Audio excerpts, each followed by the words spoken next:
Savez-vous que l'Europe importe encore du coton du Xinjiang alors qu'elle dénonce depuis des années en suivant aveuglément l'oncle Sam le soi-disant travail forcé dans cette région? Et devinez qui continue discrètement à en importer? Les fabricants d'armes européens. En mars 2024, Thierry Breton, commissaire européen au marché intérieur, l'a reconnu publiquement. Je le cite.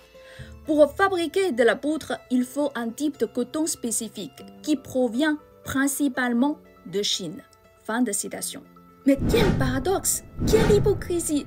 L'Union européenne a beau avoir adopté en novembre 2024 un règlement pour interdire les produits issus du travail forcé sur le terrain, c'est une autre histoire. En réalité, en 2025, l'Europe importe toujours du Gang Cotton chinois, un dérivé du coton utilisé dans la fabrication de la poudre à canon.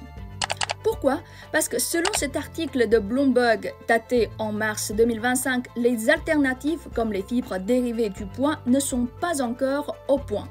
Et puisque l'Europe livre des armes à l'Ukraine, il faut produire à plein régime. Résultat, on ferme les yeux. Donc, résumons. L'Europe interdit le coton du Xinjiang sur le plan moral, mais en importe discrètement sur le plan militaire. Et avant de finir, mettons les choses au clair. Il n'y a pas de travail forcé dans les champs de coton du Xinjiang. Depuis 2019, la Chine a massivement mécanisé sa récolte avec des machines locales et abordables.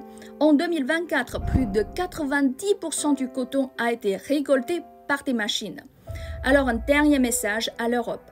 Arrêtez les leçons de morale et récoltez ce que vous aimez.